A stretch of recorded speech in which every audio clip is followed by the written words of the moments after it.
it's day 19, I think, of the 100-day countdown to the Geography GCSE. So we are going through the physical characteristics of hot deserts this morning. So let's just get straight into it. What are hot deserts like? A desert is an area that receives less than 250 millimetres of rainfall per year. The resulting dryness or aridity is the main factor controlling life in the desert. But where are deserts found? Large areas of deserts are found in the continental areas away from the coasts, in a belt approximately 30 degrees north and 30 degrees south of the equator. There are some coastal deserts too, for example, like the Atacama Desert in South America. What is the climate like? The location of hot deserts can be explained through the global atmospheric circulation. These latitudes have risen at the equator, descend forming on a persistent belt of high pressure. This explains the lack of clouds and rainfall and very high daytime temperatures.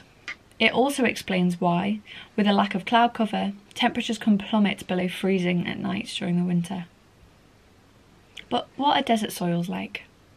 Desert soils tend to be sandy or stony, with very little organic matter due to the lack of general leafy vegetation.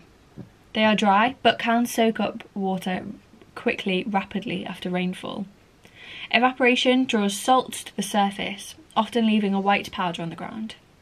Desert soils are not very fertile. What plants and animals are found in a hot desert? Hot deserts have a surprising amount of biodiversity of plants, animals and birds. In all but the driest areas, plants and animals tend to find ways of surviving these hostile conditions. Plants tend to have very thin leaves or spines to reduce water loss, and some have very long roots to reach down deep underground for water. For example, the cactus is a common desert plant. But how have plants and animals adapted? With the lack of water, vegetation is low-growing and sparse. Plants have developed several adaptations to enable them to cope with the environment. Many rodents are nocturnal, surviving the extremely high daytime temperatures by burrowing underground and only venturing out when it's cooler at night. Snakes and lizards retain water by having a waterproof skin and producing only tiny amounts of urine. Camels are well adapted to cope as well and can go many days without water. The plant adaptations of a hot desert climate. Some plants have horizontal root systems just below the surface. Seeds can stay dormant but germinate quickly when it rains. Some plants store water in their roots, stems or leaves. These are called succulents. And they often have small leaves. They're spiny, glossy and waxy to help reduce water loss. And other plants have long tap roots. These are 7 to 10 metres deep usually to reach the groundwater.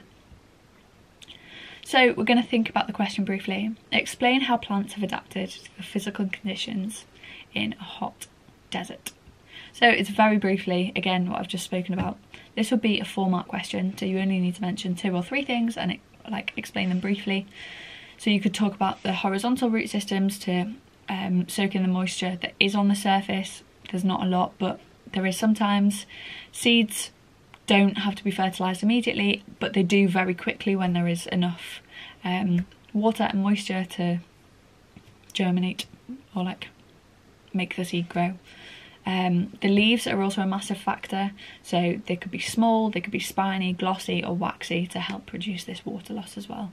Or you could talk about the roots that go super deep down, the tap roots, which are 7 to 10 metres deep. So I do hope this has been useful. Subscribe down below if it has, and I will see you at 7 AM tomorrow. Bye guys.